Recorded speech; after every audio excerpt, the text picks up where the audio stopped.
This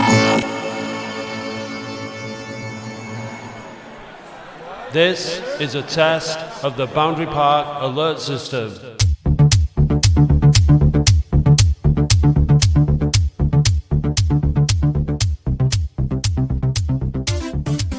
Welcome to the first episode of the Boundary Park alert system for the 24-25 season. Season 5. Season 5. My name is Matt Dean. And Andy Halliwell. And we're sitting in the what's it called? Broadway. The Broadway Suite, is it? No? Yeah. Yeah, the Broadway Suite in the OEC at Boundary Park. Yeah. You may have heard the voice of Darren Royle there, because that's Darren Royle. Hello, Darren. Hello, Matt. How are you? Andy? Hello. How are you? Darren is the CEO of Oldham Athletic, for anyone who's not aware. I'm sure most of our regular listeners are. Sat next to him is Micky Mellon. Hello, Hi, guys. Micky. How are we doing, guys? Okay? Yeah, good. Very the good. manager of Oldham Athletic. Yeah. This is a first. Yeah, CEO and manager together. Yeah. Good, isn't it? Yeah, exactly. We've just been over for a bit of food. Yeah, again, it was Looked after delicious. us. Yeah. Yeah. Micky was saying they have to pay for a lunch. We do, yeah. Yeah. That was interesting. We Yeah, contribute. They contribute, yeah. Good value. That's what Very we good described value. it as. Yeah. It was delicious. It was lovely. Yeah, the sun is shining, or kind of, for Boundary Park. It's looking good. Place is looking really good. There may or may not be some Work's going on. Darren, you tell us what's happening down in the Joe Royle stand at the minute.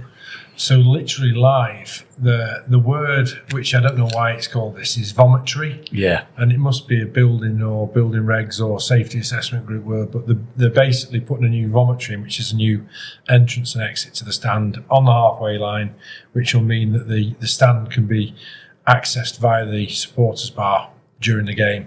And at half-time. Half-time just transforms the usage of the stand, basically.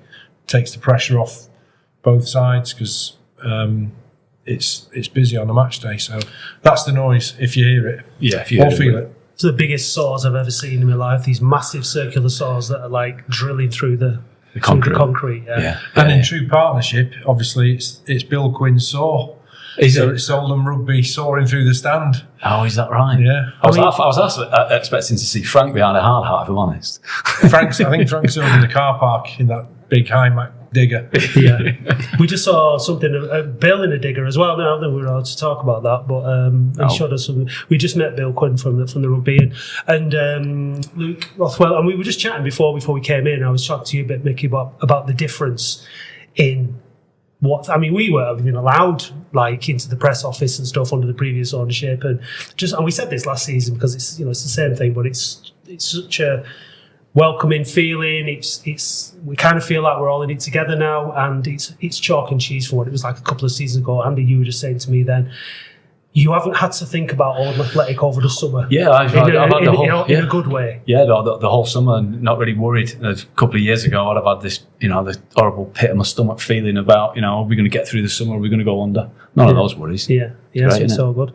So that means, Micky, that we can talk about football, which is what we all really, really want to be talking about, isn't it? So, and Darren, you can tell us a bit about how you support the football, because obviously as the CEO, you're responsible for pretty much everything that goes on in and around the club.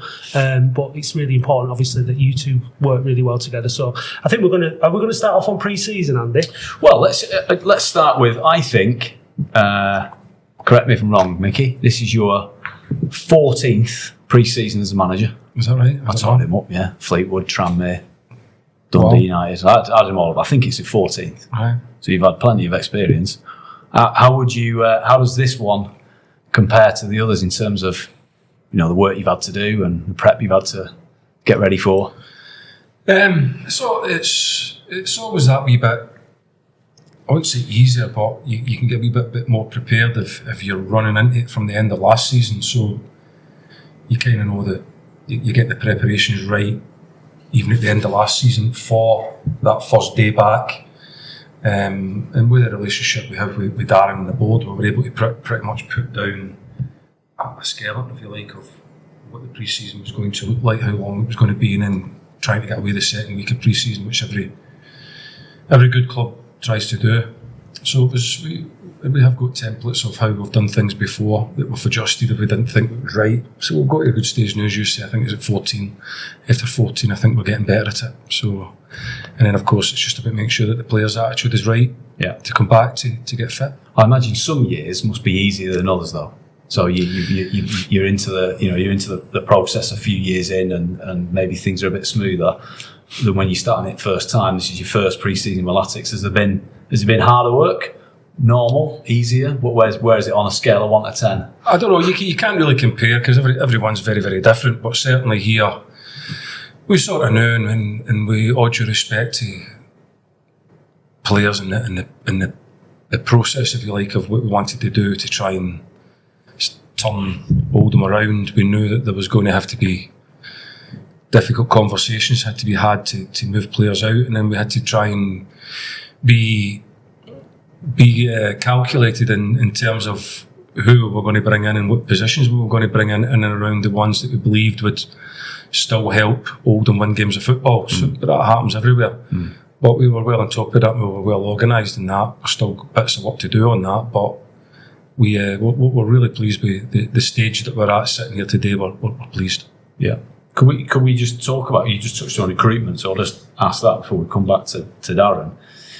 When we spoke to you in November 22, Darren, you explained to us how recruitment would begin to work with the use of stats products. You subsequently bought Stats Bomb, which you explained to us on. That was a Football League product, really. There weren't any teams, I think, in the National League had it. Maybe there's only York and us now, I think.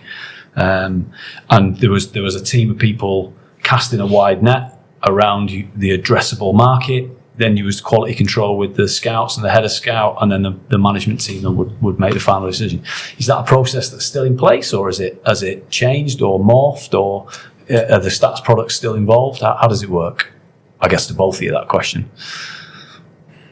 Yeah, I'd say the framework's still there. There's been some change in people. Yeah. And there's been some change in opinions on players as well, and what types of players we need. But ultimately, it comes down to what Micky wants and his staff, what they see. Stats are useful tools in terms of categorising, but you've got to be careful that you know what you're looking for, because there's so many different stats out there. Yeah.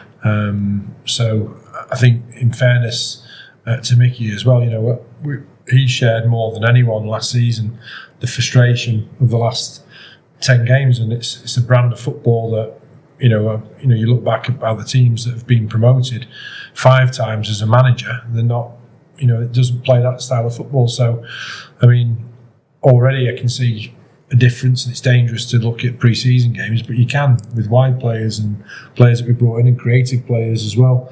So part of that has been utilising a stats-based approach, and part of it's scouting as well, which it should be, and part of it's the QC by the manager, the head of recruitment and assistant manager and other staff that are having an input into it as well. Yeah. How does it work for you, Micky? Do you use the stats products yourself? Are you a fan of them? Do they help? Yeah, recruitment's difficult because you never know until somebody's actually here and performing well. Has it been a success? Nobody does. Yeah. You obviously have a better chance of it, but if you have products like Stats Bomb and you have a good scouting network, and you know why you're bringing a player, so it gives you a better chance of getting things right. You're never into. I mean, you only have to look at the massive football clubs. You don't always get it right, but certainly the more help that you have, the better opportunity you've got to try and get it right. That's as simple as that, and that's what we've got here. We've got the tools, if you like, in order to try and get it right. And as Dan said, we've got some really good people in place that we trust that help us to try and do that. So that's Terry McPhillips. Yeah, Terry and the professor. The professor gives us a hand as well, doesn't he? Yeah, we've got some academic support as well. So someone doing some modelling. Not the kind of modelling you do, Andy. No, not Airfix. Oh, Airfix. Yeah, it's not that. Cheeky, I've got a degree in maths. I could do this. We actually had that down. Academics would seem like a good way to go, wouldn't it? With this Professor James, is it James Reid? Yeah, so I'm sure you won't mind. We've had him on the pod. Yeah, All right, yeah. So James has been. It's actually a really good story. I first saw him at Maidenhead. Yeah. And he'd had a couple of beers with the other guys who were all Oasis members. Yeah. In the boardroom at Maidenhead, they'd sponsored the game, and we had a great chat there. And it was probably my first reintroduction to Oasis and some of the guys that follow us and where they're from. And it's fascinating. Yeah. It tells a real story in itself, the makeup of the group. Yeah. And when you speak to I don't know whether I'm allowed to call him James or Professor Reid. Yeah. But when you speak to him and you look at his research that he's doing and the peer groups that he hangs around in, it's very similar to some of the best performing models in clubs like Brentford and Brighton in the Premier League. And there's other good approaches and models at other clubs, and they're long-term investments. You don't just get a product and an academic and start churning out stats that tell you which players to sign. As Micky said, it's difficult and mistakes happen, but it does give us objective information. And you've got so many data points, haven't you? And to mine that, you need an effective operator. So if you can get academics, particularly working for free, then that'd be great, wouldn't it? Yeah, the university's been very good around that, and obviously James has been great. Yeah. We've actually created an academic board where it's exclusive, not inclusive. And you have to be a professor and an Oldham Athletic fan to get on it. Oh, really? How many's on it? There's 4 on it. Oh, really? Yeah. I thought you were going to say 1 then. No, it's not. There's James, an architect, a psychologist. Is the psychologist that guy from Leeds? An economist. It is, Yeah. So it's quite unique, isn't it? A club with an academic board, but it's a bigger part of what we want to do. It's not just the football club; it's the whole town, and other developments that we're looking at to try and do that fit in with what the town needs as well as the football club and a rugby club. So our vision's much bigger than just a football club. So James is helping with research on that as well, as an economist and a sports economist. Yeah, I think that's what, as you're saying that, I'm thinking of some of the positive things. I was just chatting to Micky before we started about how terrible things were in the pre-seasons and stuff, but and obviously social media has its own, issues, but during the time when things were bad and with social media, a lot of us came together and we started to understand. We did a lot of it on our podcast. We started to find the resources that are available within the fan base. And since the takeover and everything, there is that feeling of everything coming together. And that we are a big club with a far reach across the country, and there are people with valuable insights, valuable skills that the club is now utilising, and that's just brilliant. That's something that wasn't happening before, and that's really, really positive. So we can say that there has been some positives from all the fallout. Another guy, worthy mentions, David Hollinshead as well, who's got an insights background. He's worked for Chelsea for 6-7 years in the FA. And he's come in and done loads of really high-level market research that's helped us, in terms of the business side of things. So it's a great example of real call to arms, people standing up and offering the help and services. And I think we've put some research together and some go-to-market collateral really to try and get sponsorships and partnerships that a Championship club or a Premier League club would be proud of. Yeah. And that's been through expert help from supporters. Brilliant. Should we get back to the football? I think that question there is a good one to talk about now. You're talking about sort of changes in personnel and things like that, and changing the way things work. You've made some changes over the summer, Micky, in the backroom staff. Can you just tell us a bit more about why you've done that and what type of characters you've brought in and why? We just wanted a whole leadership change around, really. I wanted a group of people who I'd probably worked with before, because I think that's really important. I'd worked with them before, and they know that the standards that that I set. And when I'm not there, this is the important part, when I'm not there, they're still driving things. They're not sort of saying, we'll drop a standard there just to be your friend or whatever. No, they'll keep driving the standards and they'll say, no, it's not good enough. So I know that if I wasn't in a certain part of this environment, I know that the guys that I've brought in will be driving that 100% and trying to improve it and want to get better and have great ambition and great know-how in order to try and get football teams winning games of football and football players to try and improve. So yeah, they were the types of people that, if I got the opportunity, wanted to bring in. I just had a chat to Sauce, to Ian Liversidge before we came over, and he's still got a glint in his eye, hasn't he? I've had Sauce since I was a player. Yeah. So I know about Sauce since I was at Burnley as a player. Yeah. And I've lost count the amount of times that I've had him back. It's like Fleetwood boomerang. Yeah. He just keeps coming back. He's terrific, great. People call it old school. I'll call it the right way. He has a right way of dealing with people in a treatment room. Yeah. And he's brilliant about the football stuff. He knows his position, what is needed. I run a bit of football club because he's unbelievable experience.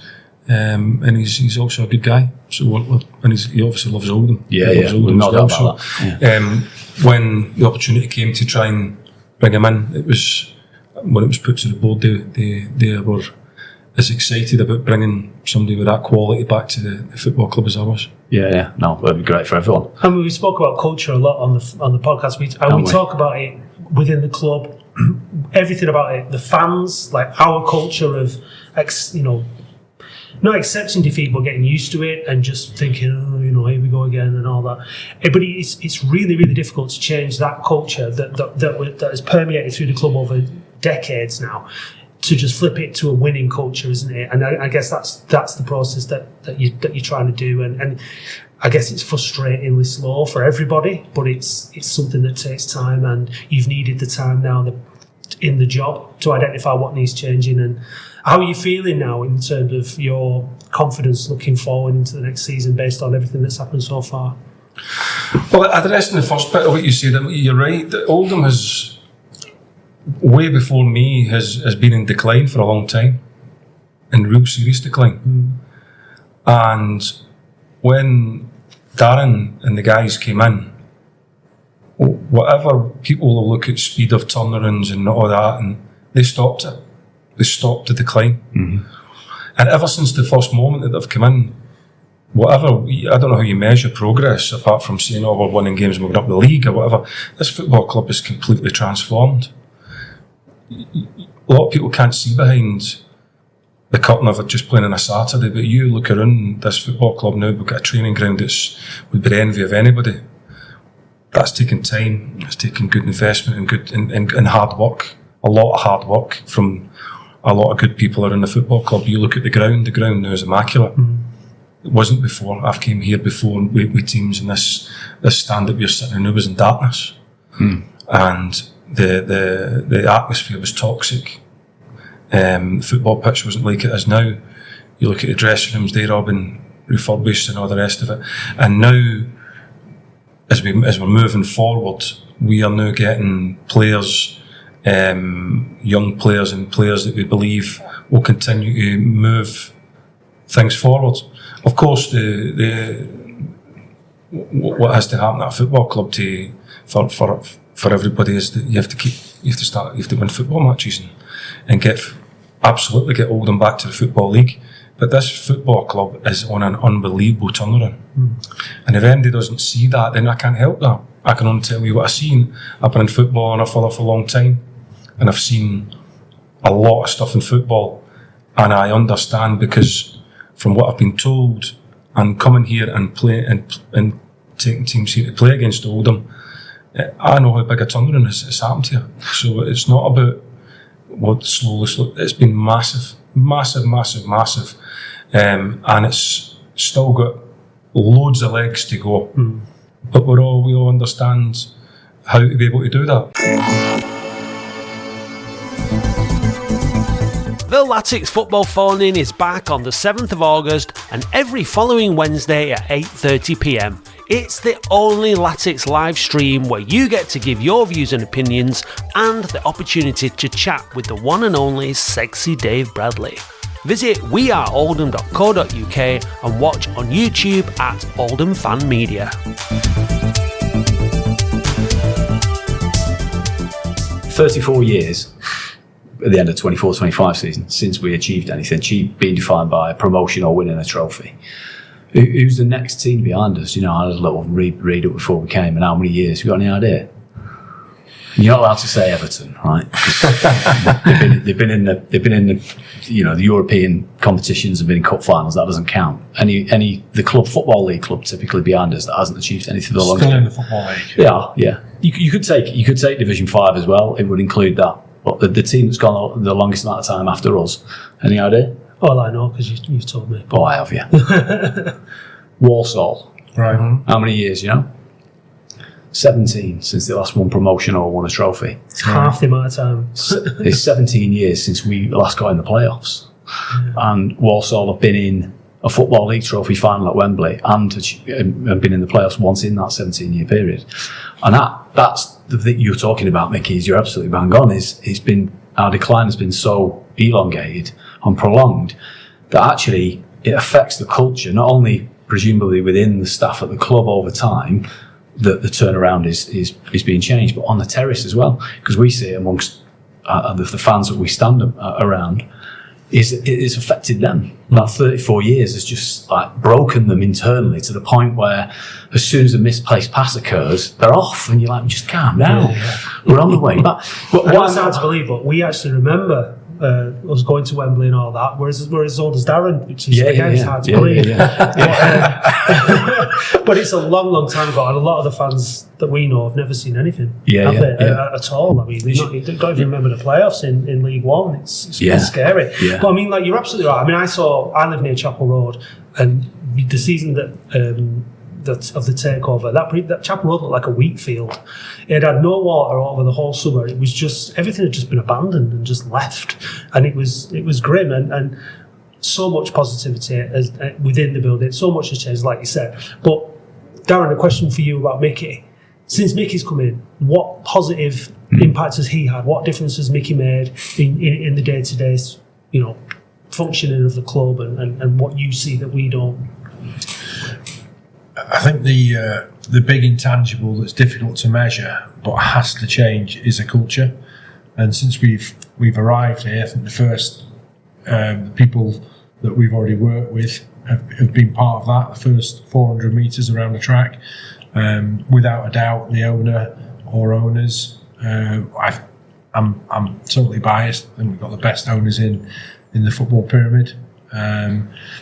Seeing Frank filling in potholes and fitting waste pipes to toilet blocks around the stadium, washing seats.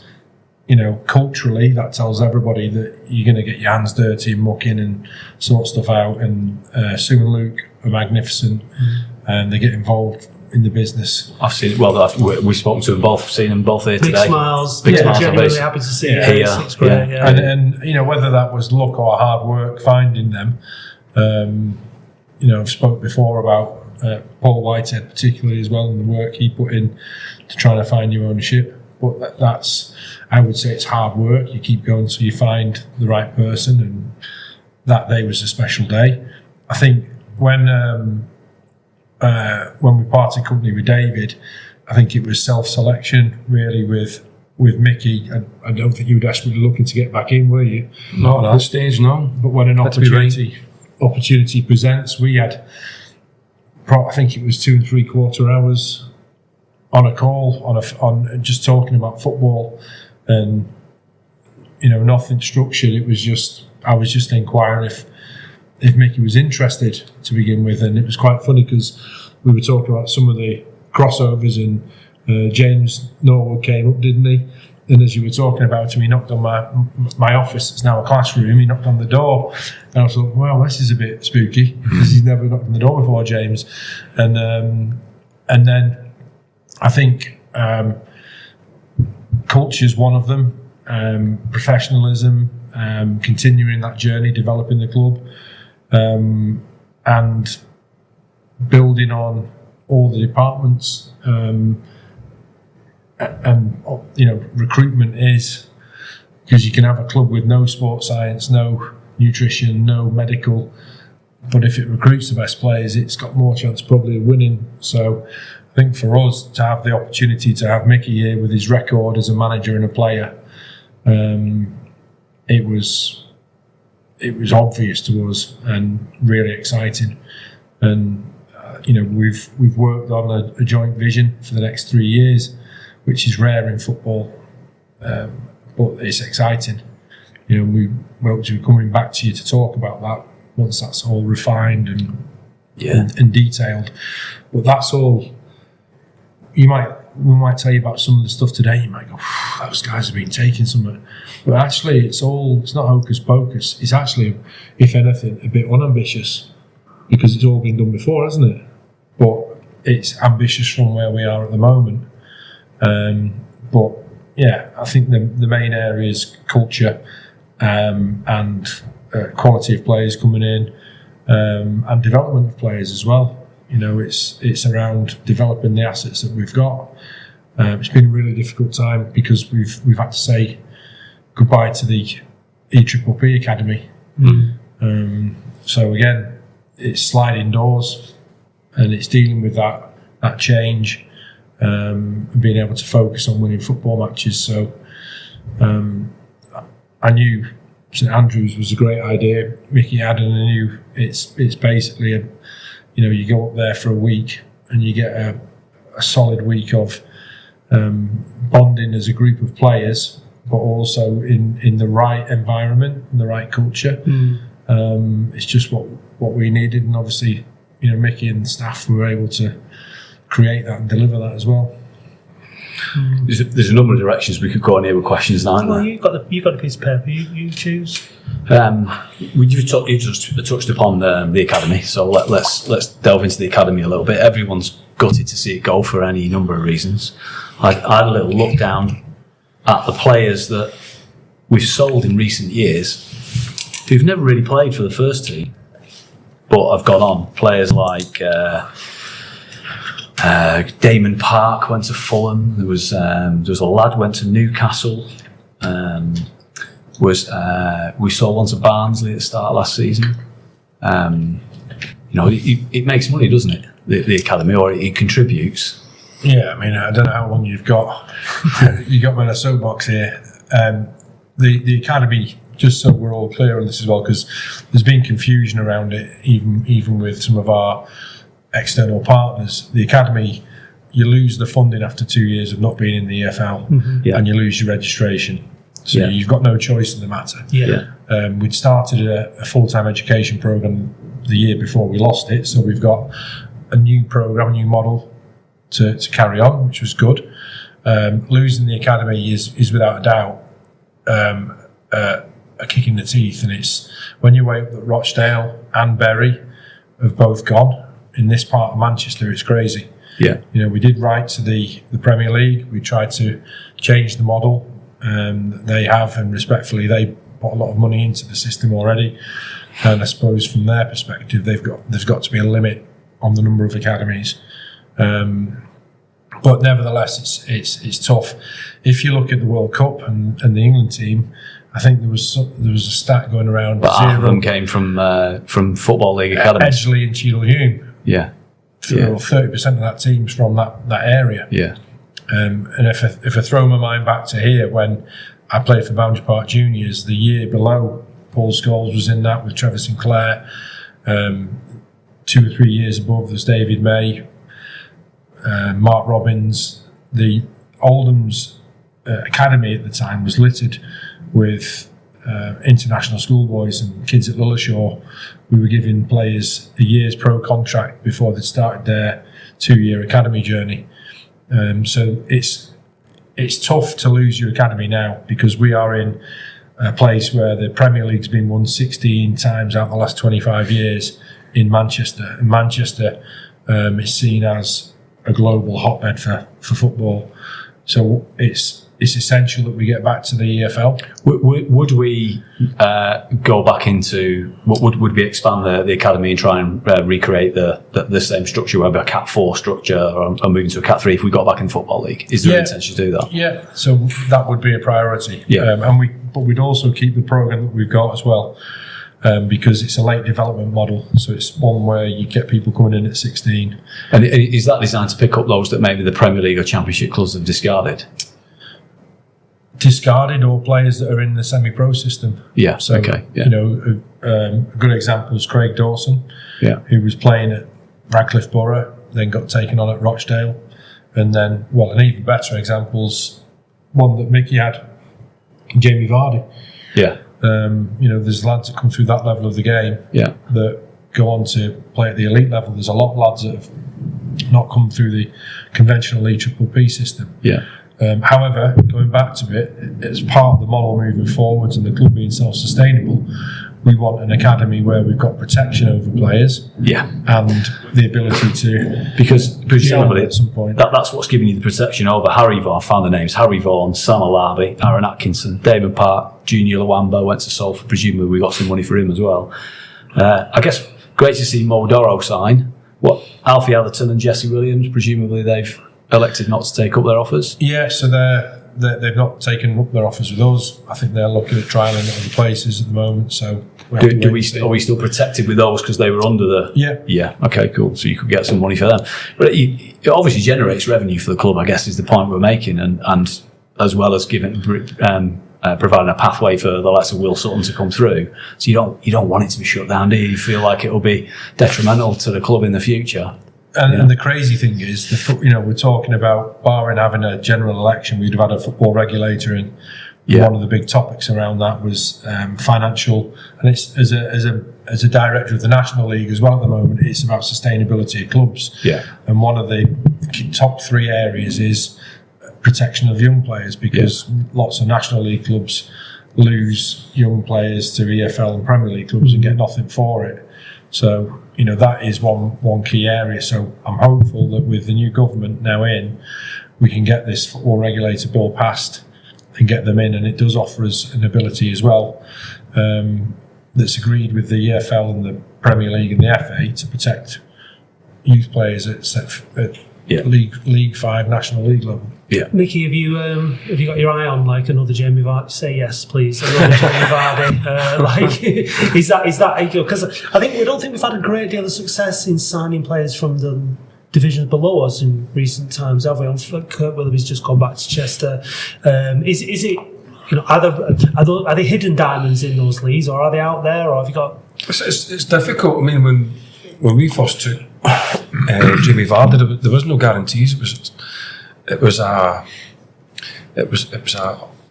brilliant gamble. You saw potential and you just sort of we've seen the qualities, and I've seen qualities in other players, and it hasn't worked. It's just a lot of things have got to come together. The environment, players got to come with the right attitude. Then you find out about their character, and then obviously they have ability. Then it's all got to fit. And for some it does, and sadly for some other ones it doesn't, and that's just the way football goes.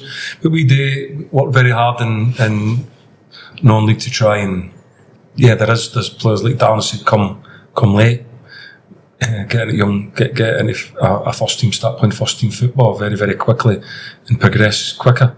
So no, we have our eye on every area really to try and find players that we believe can come here and perform. But I said at the end of the season, at the beginning of this season, we had a bit of a fans forum.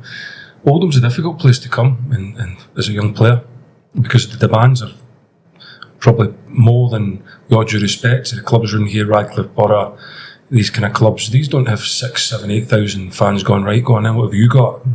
And we want to win yesterday, not today. We want to win yesterday, and we want to win well yesterday.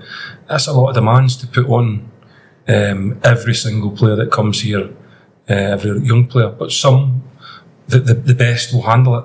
Has that been front and foremost in your mind when you've been signing players this summer then? Yeah, because you have to look at it and go, can I handle playing out here? Can I handle playing at Boundary Park? I've spoke to a couple of managers who've managed Oldham, and the first thing they say to you is, my God, it's demanding there, aren't they? I spoke to one yesterday and he said, most demanding club he's ever worked at. How bad are we? You've been playing, because are we bad, just generically or collectively? I just think that there's such a craving for success. Like we discussed with the 34 years versus 17, we're also. And me as a manager, I get that. I understand that. I really, really do. But I always look positively. And I'm going to be the manager that sees that success explode. Because when they get success here, it will boom. It will boom, because there's so much appetite for it. And sometimes you've got to understand, I understand the behaviour of people. I look at it and I go, well, I know why. Because you're so desperate for success that you just get angry and you just get frustrated.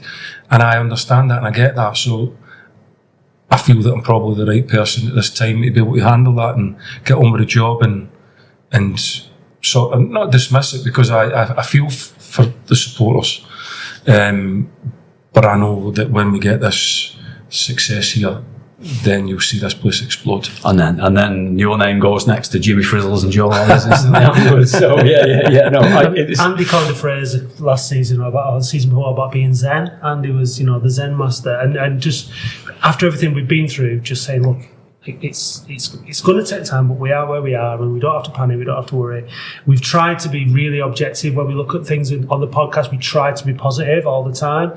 So it can be hard sometimes at the game, but overall, like once the emotion of the game has gone by, but we do get caught up in it. But I think that patience is really important. But football fans just aren't blessed with patience, regardless of which club you support, I don't think. But I think going into this season, we did speak about, we asked a little bit about last season. It was like, nah, you've talked about last season. We know what happened last season. But we really want to look ahead this season to be positive.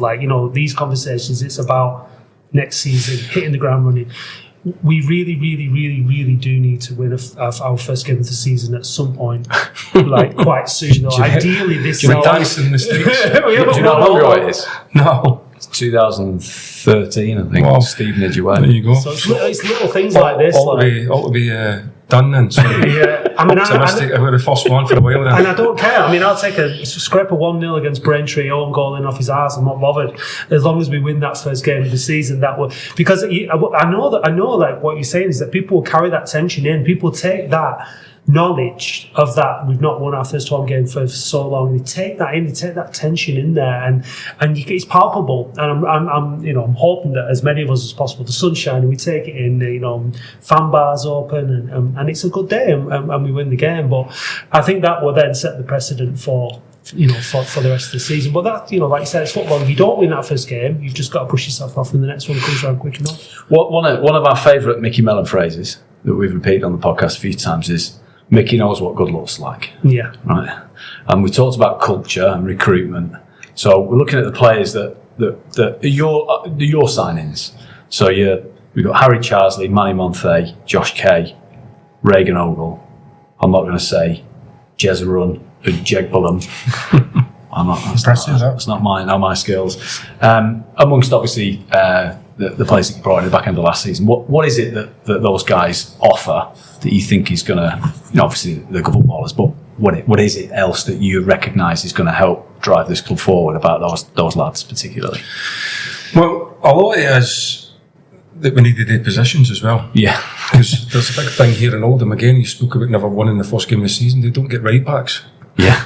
Yeah. So they don't have right backs, so everybody keeps saying, Micky, get a right back, so we had to get a right back. So that was the first signing, just to keep everybody nice and calm. Because if we can get a right back, maybe could have signed another one to keep everybody really calm. But no, we needed certain players in certain positions. Yeah. And then we had to look at what we have still left in the building and try and dovetail some sort of team together. I try and keep football dead simple. It's about scoring goals and keeping clean sheets. Give yourself a good chance to try and win games of football. And I look at people and I say, does he give me a good chance of scoring a goal? And does he, and as a person, is he the right character? And of course, everybody will always have opinions, and myself here would always be, I would like Lionel Messi here as well. So you've got to balance that, the talent pool that we're working in as well, to try and get the best players for Oldham. So there's an awful lot of things to consider. And it isn't simple. So it isn't as simple as going and just go and bring Joe Bloggs and he will do this. Really, there's an awful lot of things to consider, an awful lot of things to balance out. And you just try and put it together. So with the guys there, we felt that in the talent pool that we're in, they gave us the best chance of putting a team together that we believe will move Oldham forward more and give us better chances of winning games of football. We also want to try and bring on some of the young talent.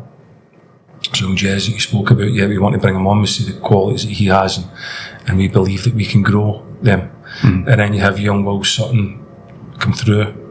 You have Mo, and you have young Kofi. So pre-season, it's quite weird. I mean, people always say, Micky, you why don't you develop young players? And then we play the young players and don't win a game, they go, Micky, why did you get beat by Southport? Micky, why did you get beat by Warrington Rylands? Because we develop young players and are not quite ready to maybe to do that yet, but we come away from that and we try and make them better for the future. So you've got to be mindful of that as well. But we try to, so getting back to the thing, we're trying to bring some, if we can, some potential to grow. I think all of us, you're speaking about the academy, I wish there's a day that would come that we could have 22 players that are all born within 20 miles of Oldham and they all support Oldham and only want to play for Oldham. I think that would be the ultimate dream, wouldn't it? Yeah. But at this minute in time, we can't do that. So we're just trying to put a group of players together that gives a good chance of winning games of football. And the guys that you spoke about there, we believe do that. QPod is Oldham's only professional podcast production company. This year we produced a variety of shows with Northern Roots Oldham, Oldham Community Radio and fantastic local charity Little Lady Locks. We've helped local businesses like NB Dog Training, 1853 Studios and Billingtons produce their very own podcasts. Be sound with QPod. Visit kupod.co.uk. He's not a new signing, but he's back in the team. Alex Reid will be on penalties next season. I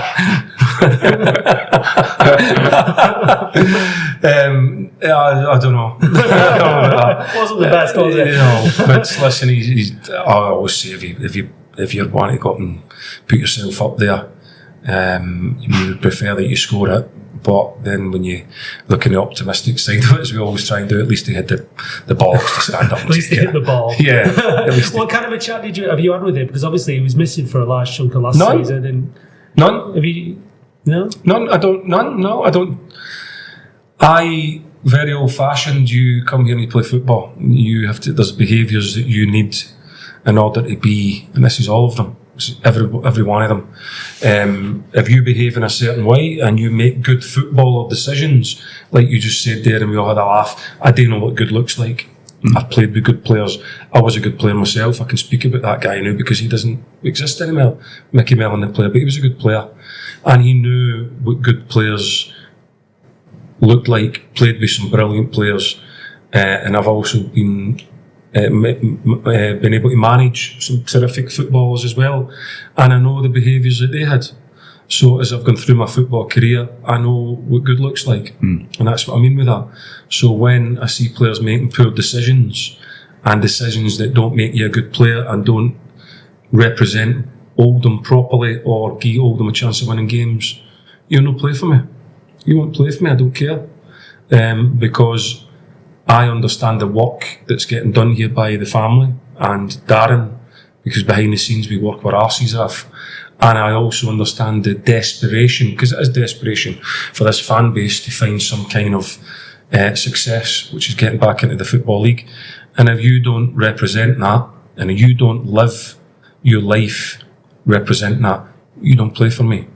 So that's what will happen. So it's fair to say that he's worked his way back in, has he? He's worked his way back in. I think MD that's in the squad at the minute is in there because I think that maybe they gives a good chance of winning games of football. Yeah. But as we go along and they do, or if they don't do that, then I'll change it. Yeah. I'll change it, and that goes for on, because we're going to go through now. We are going to go through a process of going through the leagues. because we get promoted at this one. I believe it will go quickly again, and then I think that we'll go into another league, and that's levels. And then you have players that can either exist in their levels, can live in their levels, or won't be good enough. So there will have to be a lot of recruitment, a lot of stuff that we'll have to consider. So all of them, I look at them all and I go, can you take me to the next level? Can you take this football club to the next level? And that doesn't matter who it is. And if I don't think that you can, then you'll find that you don't play, because I'm very unemotional about decisions like that, because I manage Oldham Football Club, and I manage every situation. I will ask myself, does that give Oldham a good chance of winning a game of football? Do you give Oldham a good chance of winning a game of football? And I'll be a yes or a no to that. And I will, without any emotion, go, I'm sorry, but your time here is done. It's probably better that you find football somewhere else, because that's what this desperation from the whole everybody involved with Oldham. That's what it needs, and it is desperation. And I'm desperate as well. I want to be the one that sees this place explode. So I have no problem about doing that. But if I think that you can perform and do that, I'll pick you and I'll play you. It's fair enough, isn't it? It is. Well, Micky said exactly what I've said, which is when we get throughout this league, I reckon we'll go again pretty quick. Yeah. Well, the model, the inspirations are there, aren't they? I mean, I know they spend more money, but Tranmere and Stockport are what you want to emulate, aren't they? Really? Yeah, they've all done it. What did I say? Tranmere? Well, Wrexham and Stockport have just done it. That's I meant. But Tranmere did it as well. Micky was managing them. Yeah. So it's all there. You've done it exactly. So I wanted to get through this without mentioning Scotland. But I'll just say Scotland. But no, just what you were talking about then about ruthlessness and taking the emotion out of it, because we've all had a lot to say about Southgate, and I think Southgate in England, what he's done has been tremendous. I mean, over time, brilliant job. But maybe it felt like to me, maybe he was a bit too loyal sometimes with some of his players who wasn't getting performances. I think like what you said there about taking the emotion out of it. Sometimes like what's in the best interest of this team, what's in the best interest of this podcast. I probably have to keep Dave off it, because if he's on it too much, it spoils it. So, but yeah, you do have to, and that must be difficult when you've got to look somebody in the eye and tell them something or make decisions, but you've got to have that kind of that steeliness, I guess, haven't you? You've got to be successful. But if you can, then you don't be a manager. There's certain things you've got to accept, and being a manager, and criticism goes along with it. If you want to be a manager, expect to be criticised. Expect every day to be a better manager than you, that watches your teams play and all the rest of it. Expect that goes with the territory. And making decisions, you've got to make them. You've just got to make the decisions. And if you can't live in that world, don't be a manager. Just be a fan and shout at the manager. one of the questions. One of the questions we did want to ask, and it segues nicely there, is if you once you've got a team playing we all accept last season you were trying to get the best out of the assets you had available. You needed the summer and possibly even more time than yet still. But once you get a team going, what does a Micky Mellon team look like? And what adjectives would you use to describe it? All managers will say, I like to play different formations and be fluid depending on the opposition. But you can describe a manager's style, can't you? When you see it eventually, what do you want to see this team look like? What are the words that you would describe it looking like? May not be instantly, but over the course of the next few months and years. Yeah, gritty, winners, and also a bit of arrogance. But I also want them to believe that they should be playing higher, either with Oldham or without Oldham. I want that level of. I speak about players who want to be players and players who need to be footballers. There's a big difference here. Right. Everyone wants to be a footballer, but who actually needs to be a footballer? Describe the difference. Well, you can want to be a footballer. I want to be a footballer, but then you have the other side of it. Guys need to be footballers because it affects the way they live. It affects the way that they look at life. You need to get to that place there. That's where the real guys live. That's where the top players live that need to win games of football, because it affects the way that they live. I've never ever understood why people think that you can get him and switch that off like a light switch. Now, if I don't want to game of football, that's affecting me. I need to win so that I can have a good life. That's just the way it rolls for me. And I want players that need to win, either to take them to the next stage of life, or longevity in the game, or to have a better way of life for their families, or to pay bills or whatever. I want the guys. Does it need to hurt when you lose? It needs to hurt. It needs to matter. It needs to matter when a ball is in an 18-yard box that you want to be first. You need to want it more than anybody else. So I want their players. I don't want players that, I wanted to score. No, you need to score goals. You need to win games.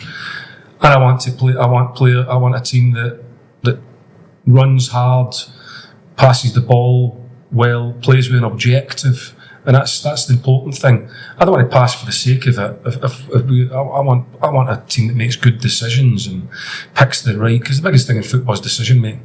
I want a team that makes most of all of the right decisions, and when we play forwards, where we play forwards, how we play forwards, and then other times where we don't need to play forwards. So I want them to make good decisions, but I want them to be absolutely committed to this busting this thing about Oldham with a bit of success. I want a team full of that. Do you like width? Is that? I like it. I like winning games. Listen, do you know what I love? And people read me wrong. Somebody come up to me and said, Micky, you said that you don't like wingers. And I went, when? I would love nothing more than two guys standing on the touchline. I was brought up with a guy whizzing it out to the touchline and the winger going and taking fullbacks on, and then overlaps and balls into the box. It doesn't really happen anymore in modern football, does it? Because we've developed them out. And what I actually said was, I don't see any wingers anymore. I never said I didn't want them. Yeah. I just look at the Premier League down to even our level. Yeah. And I don't think I could name you 6 Rick Holdens. I used to play with Rick Holden. Yeah. I couldn't name you 6 of them. Yeah. And I don't know why they've gone. So if you're asking me, Micky, what would you love to see? I love wingers.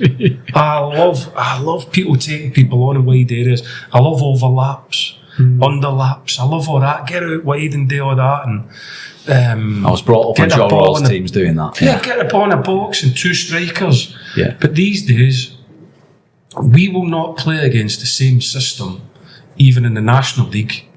We will not play against it 2 weeks in a trot. Yeah. So what I've got to consider sometimes is, okay, what we're playing against today, we might have to tweak things a wee bit because this and that. So things became different now.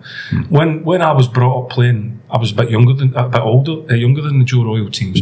But probably if Joe was sitting here, everybody played 4-4-2. If somebody changed the system, barely anyone plays that now, do they? No. You're a dinosaur. You play 4-4-2. Yeah. But in the Euros, people played it. Couple of teams. They sat 2 strikers around about your deepest midfield player. Made it difficult. A lot of teams did it in England, actually.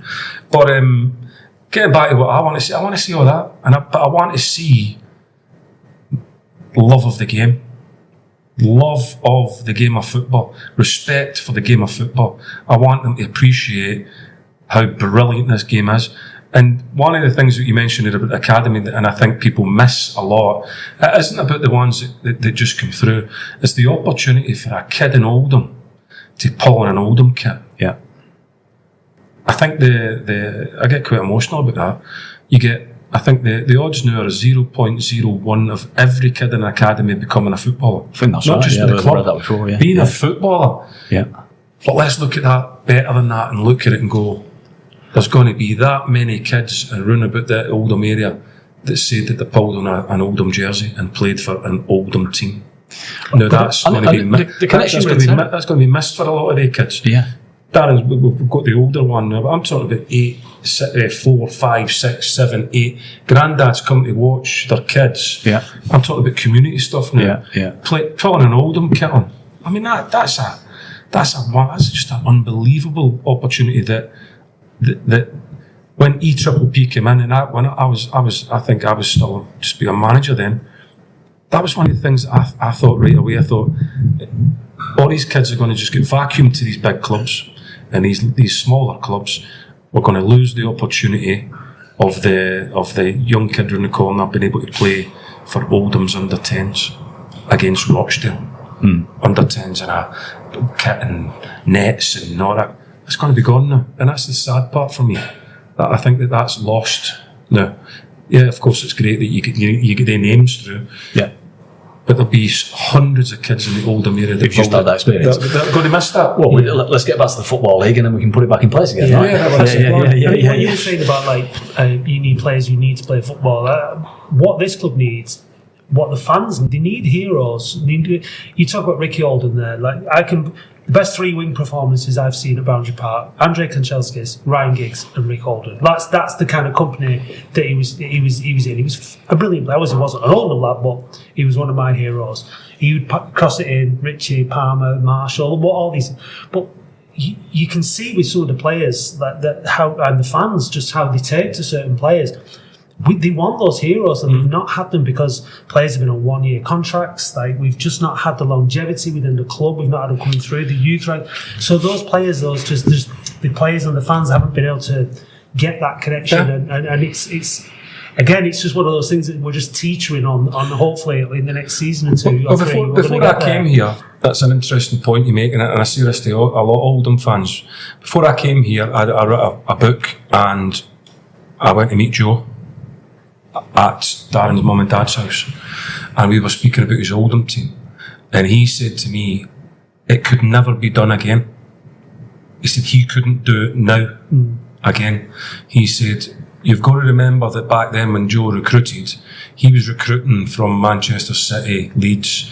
The players were on 200 and 300 quid a week. Yeah. Now they're on 20 and 30 grand. Yeah. In the reserve. The same players that Joe would have went, there's a Warhurst, there's a Errol Barrett. Yeah. Now you go there, they're on 20, 30, they ain't coming to us. That's right. You can't build their teams anymore, that's not happening anymore. So we've got to go a different way of doing that now. But I thought that was because everybody just thinks, I'm just going to just do that. And Joe actually said to me, Micky, if I'm sitting there now, I'm not doing that again.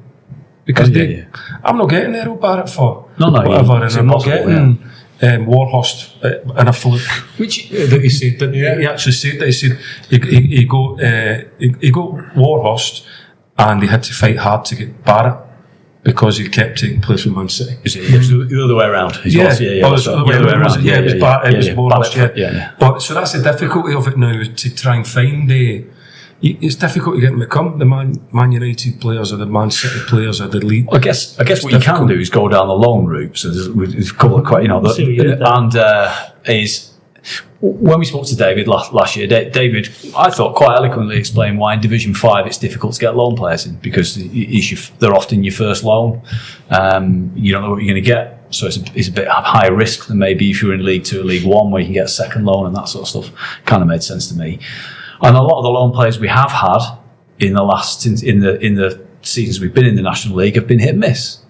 Josh Stones was an absolute cut above every other loan player that we've had in. So it proves that you can do it. How do you find them? Because that is the way. You can't, like you said, you can't get a Barrett and a Warhurst anymore, but you can probably loan a reasonable sized Football League club's youth players. Yeah,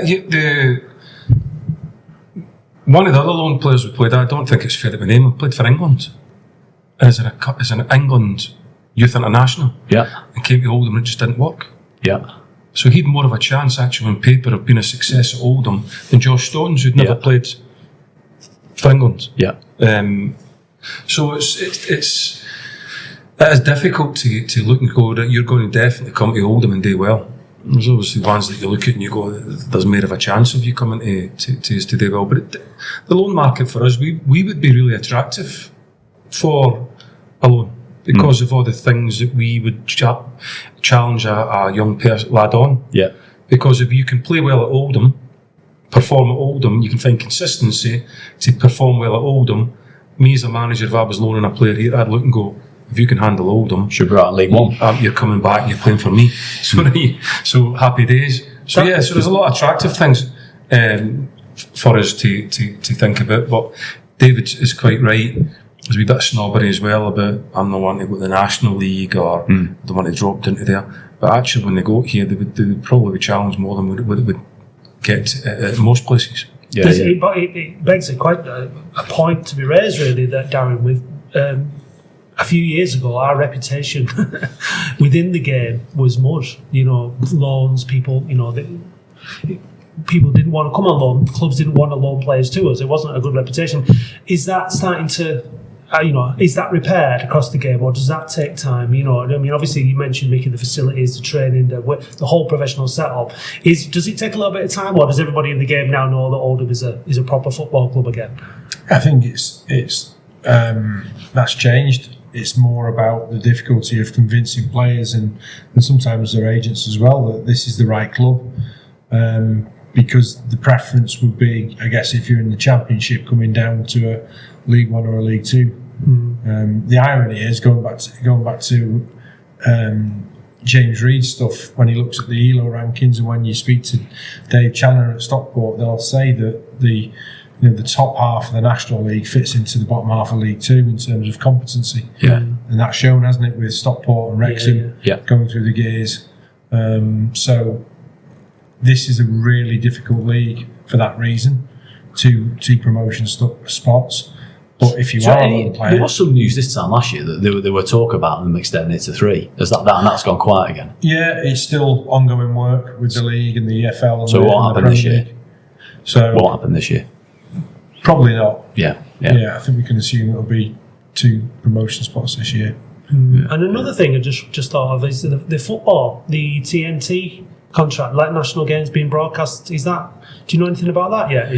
Are they going to be broadcast again? Or? Yeah, I can't say anything other than there's going to be some announcements very soon on it, and it'll be good. So that's going to be announced very soon. Yeah, because that's all, I guess, extra money for clubs at the top of the league that they want to show, like Latics, we didn't get any home games last season, did we? On the we didn't. On that point in isolation, I've mentioned it. I think we had a full stadium here against Kidderminster, and for me, if I was TNT, I'd have had the cameras here. If I was looking at branding the league as the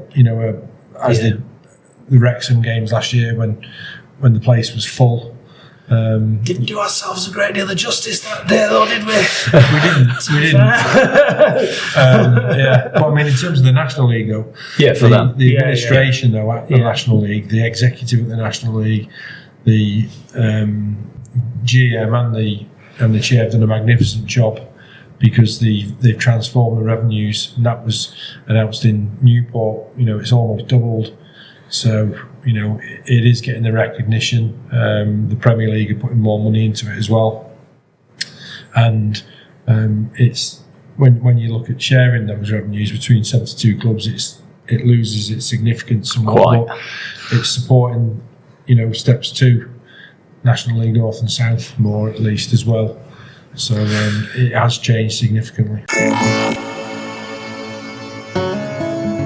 My Northern Roots is a podcast series inspired by a letter sent to the Oldham Chronicle titled Beautiful Oldham, Why Not? By Mary Higgs in 1901. Mary had a vision that the dirty, smoky industrial town she moved to in the 19th century could still be made beautiful, and now, as Oldham continues to change, I agree with her.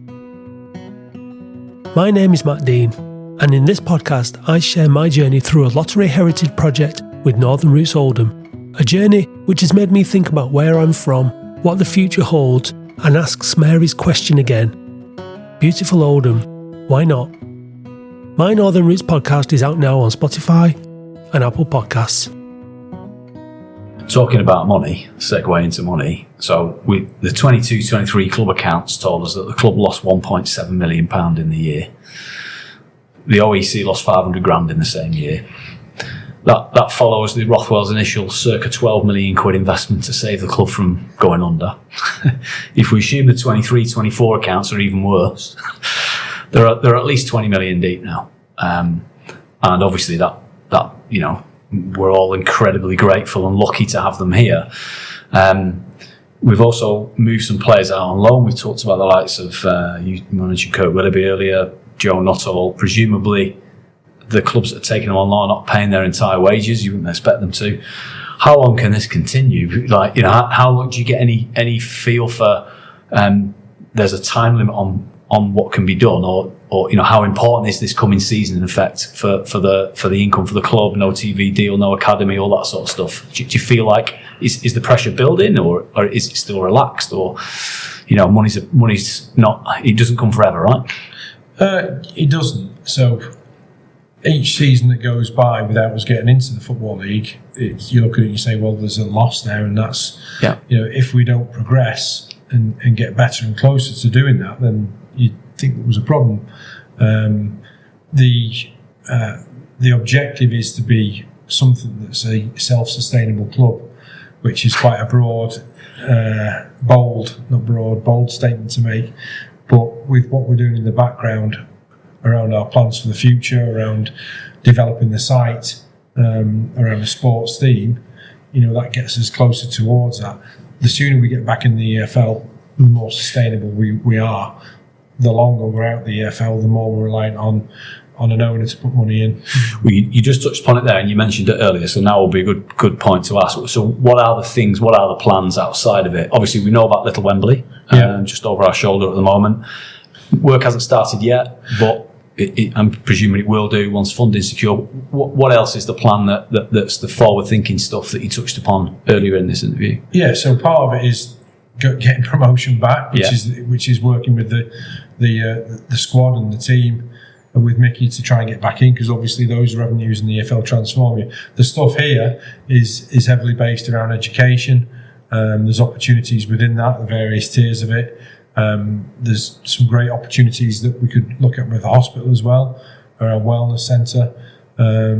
It's generally about making these facilities more accessible to the community as well. That would generate a revenue, bringing other sports here, all stuff that's good for the town, and creating a revenue stream from that. But also it fixes some of the challenges the town's facing around education, unemployment, wage levels. So that's the plans have probably been 2 years in developing, and they're still not there yet. We've had a change of government, so we need to wait and see how that plays out as well. But it's all going in the right direction, I would say. And presumably securing the rugby here for 10 years has got benefits to the club as well over that 10-year period.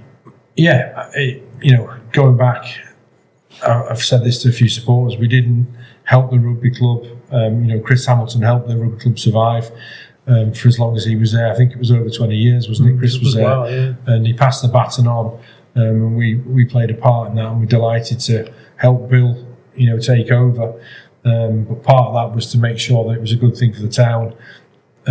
Working with Oldham Council to get the pitch installed has been brilliant. We've had lots of rugby events on. We've got an event on Sunday with Manchester Remembers, and that's another thing that's been good. It's enhancing a sense of civic pride, isn't it? Back in the place, Oldham hosting events again. We've got some opportunities next year that we want to announce soon if we can get them over the line as well, which is sport and non-sport. So all of that's been good, and seeing the rugby club and ourselves promoted in the same season would be amazing as well. Yeah, 100%. Yeah. Don't tease me. Well, we've had you for an hour, and we appreciate your time, but we don't want to keep you for too much longer. Have you got any? Couple more, not many. Yeah, we've got the final question we'll ask, but before we do that, so we talked about the money and how tight it is. Is there still money in the budget? I think you might have said, Micky, the other day to the Oldham Times that possibly you can sign some more players before the start of the season. Are we expecting to see any more moves ins and outs before kick-off in 2 weeks? Yeah, we'd want to try and still improve things. We obviously have a budget, and we are definitely coming towards the very, very end of that now. So we'll try to squeeze it for you, but I'm going to pop in the club shop and spend some money. We're coming to the very end of that now. But there will still be a couple of, we'd like to always to try and bring a couple of more players in. And we're working hard with that. What positions are you looking for at the minute? Right back. He's got a right back. I don't need a right back. He's got a right back. You can never have too many right backs at Oldham. You can never have too many. Yeah, no, that's true. I mean, for me this season, it was or in this summer, it was important for players getting out as much as players getting in, wasn't it? You needed to, there was clearly players within the squad that were not going to play and were under contract. So it was a little bit of a relief ticking players off, thinking, okay, well, that's going to free up a little bit more of the budget, I guess, for players coming in. So it's been quite good, I think, in that respect, hasn't it? You've moved quite a few players on that needed to move on and brought a few players in. So are you happy so far with how it's going? We're still developing the group towards what we want it to be, but we're happy with where it is at the minute. We've played we've unleashed them on 2 League One clubs, and a friend of mine came along and I said, what do you think? And he said, you wouldn't have known the difference between who the League One club was. In fact, he said, you'd have thought it was yours. So I said, yeah, I thought that as well. So against Stockport and against Lincoln, who we probably went pretty much all out as we would like to have, we performed really well. So yeah, we're pleased. And then still got 2 weeks to go. So we'll fine tune that now towards the first game of the season, but we believe we're in a healthy place. Are all of the trialists that have paid all still here, or? No, if you've got to be fair, the trialist is we spoke earlier about football. That's the hardest part about football, is going around and trialing, and so you've got to be sort of empathetic to them and say, they're trying to find work, aren't they, at the end of the day? Yeah, they're trying to pay bills and make a living. So if you don't think that they're quite what you need, then you have to tell them early. It doesn't mean to say that you don't think that they're good players. It's just you might just have something similar because you're looking for something to cover all eventualities you think that you might come across in a season, and then sometimes it's just that they're not that different to what you already have. So we've moved a couple on, but then there's another couple coming in, so we'll try. That's part of recruitment. You get them in, you can have a look at them, you can try before you buy, sort of thing, and get a better opportunity to try and get it right. Yeah, and you mentioned it earlier. Now that our reputation's fixed, presumably Latics is a place that players want to come. Hopefully you'll be your phone's ringing and... I know we look at the situation we are, and it's not where the football club should be. Definitely. But it doesn't matter. It is a brilliant football club. Whatever level that Oldham is in, it is an unbelievable football club. It has so much going for it, and sometimes it's easy to forget that when you think, oh yeah, but you have that confirmation bias when you just look, I told you that's it. Actually, look around, look at the fan base we have, look at the history we have, look at the ground, look at the people that's in charge of it, the ownership, and it's only looking forward now. It's actually, for me, I look at it now, and it's a very modern football club, even though it's got a brilliant history and a checkered history. We spoke about that. When you walk around now, it's a very modern football club. Everything is really modern. All this stacks up to anywhere you've been in League One or League Two, presumably. Without a doubt. Yeah. Easily, comfortably. So there's so many positives. We speak about all the time what we want to achieve. Sometimes you could just be sitting in the day and going, how actually quite lucky we are that we've got a football club that is unbelievable, and us people wanting to do what they're doing to you. And we've got to remember that on the terrace in the same way. We've got to remember. Enjoy the journey, I'm eternally grateful when I see the Rothwells. Like I said, my summer's been nice and relaxed, not worrying about what's going on there. So we do remember that. Other managers have said. We spoke to Mark White at Dorking last season. I think you referenced it at the fans forum. If the terrace gets on top of the players, how does that affect our players? It does. Yeah. And in what way? How can we explain that? They would feel the negativity. Yeah. At the end of the day, I'm not brilliant at English, but supporters and the word support is to support, to keep something going and work with it. And I get why people would get disappointed. I do. I'm a football fan myself. I do. but it doesn't help my team. It doesn't, and I get it. We want to, after 15 minutes, we want to be doing this and that, but we're trying to grow something, and we've not quite got maybe the characters here that can handle that. And at times last year it affected us. And every manager that comes here, keep Oldham quiet for the first 15-20 minutes, and the crowd will turn.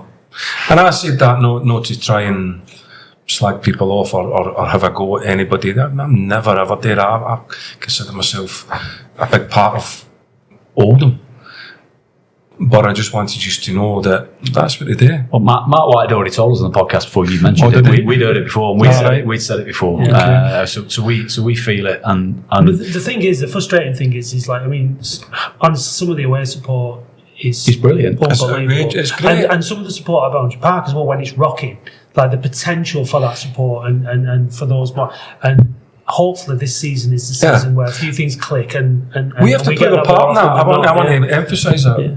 It's not one side. We've got to get you going. We're here to get you going. Yeah. But the stage that we're at with the players that we had or had then, are maybe just not quite ready for to be able to play under the conditions, and it did really affect us. But I'm under no illusions, and absolutely my responsibility is to make sure that this football club has a football team that believes represents them in this town properly.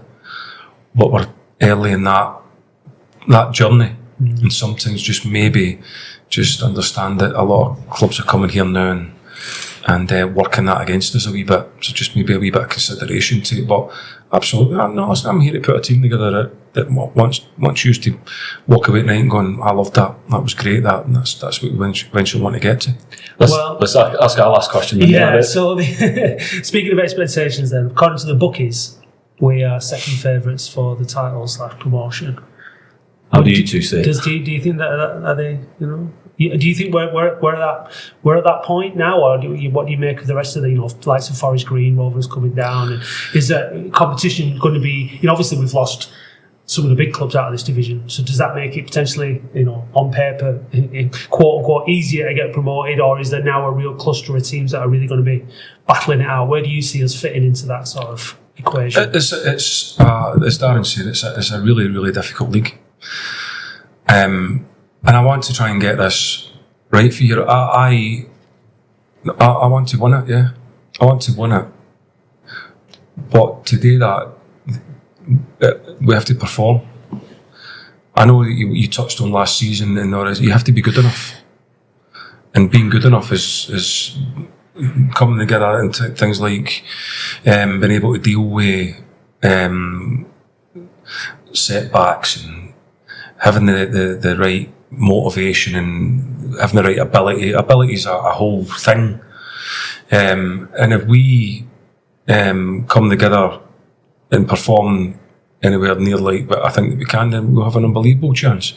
I think people you touched on last season, we weren't good enough. So I hear people saying, we should have did this. If you were good enough, you would have got promoted. We would have got promoted. So let's keep it real.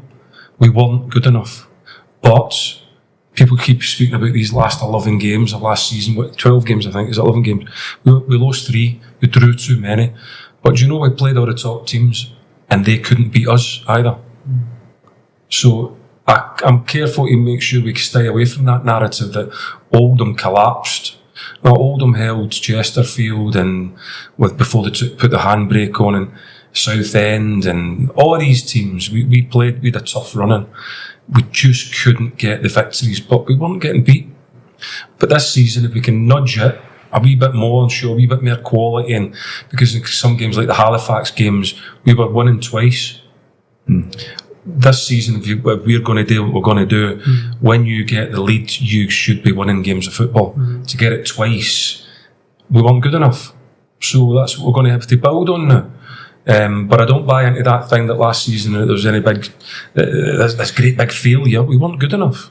So this season is about improving, getting better, and making sure that when we do have the games, that we improve on that. And that's what we're trying to do, grow on that. And I expect us to grow on that. And if we can grow on that, build on that from last season, and with the players that were brought in and improving the players that we already have, we'll have a brilliant chance. Second favourites, Darren, for the title? The bookies have us. Right or wrong? Like Micky, I'd like to win it. We usually see teams coming out of the EFL in a mess financially, ownership wise, and they're not. You know, they're well resourced, they're good owners, so they're going to be difficult. And then there's teams that have been investing in the National League, as have we, but it's all down to us at the end of the day. So, you know, I'm like Micky, you want to win it, don't you? Why would you settle to be second? Yeah. You know, if you'll end up ultimately being second if that's your objective. So, look, let's set out, and it's a long season. We don't have a transfer window. There's a loan market. There's other things that will happen along the way. But it's, you know, making the other day, it's about the next game and winning the next game and focusing on winning football matches, and on everyone focused on winning football matches. That's the first thing. So, you know, we're in a good place. I mean, it's the least exciting list of fixtures I've ever looked at as an Oldham fan. I'll be perfectly honest with you. Because last season last few seasons we've had Chesterfield, Wrexham, Notts County, a few there'll be good days out and they'll bring a few. And now it's like the reality of like where we are in our third season, and it's like, right, we need to get out of this division. And it's just great to know that we're all. We've got one objective as a football club, whether it's from the board, the manager, the players, the fans. One thing, and we've got to get out of this division. And it might be this season, and we're going into it fresh. You've had a good pre-season. Everything's right.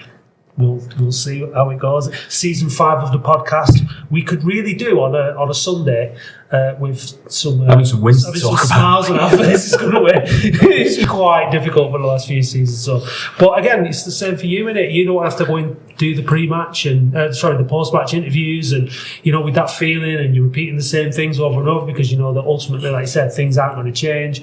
This is a fresh season, so we're not going there. We've got a new start, and hopefully we're going to be in the mix throughout the whole season. That's what I'm hoping for. It starts with that long lost home first win of the season against Braintree on the 10th of August. It's been really good talking to you. Thank you very much. Really enjoyed it. It's been nice having you both together as well. So I think it's been a really interesting conversation. And very best of luck for the coming season. Well, this is it. I mean, as I said, we want the same as you, but you nailed it there. We're on this together. So let's make sure we remember that. Which stand do you want to be now in the Micky Mellon stand? Well, we'll start with the stadium. Let's be greedy. Love it. Nice one. Thanks very much, guys. No problem. Cheers, Jed. Great to see you very much. Great to see you. Thank you.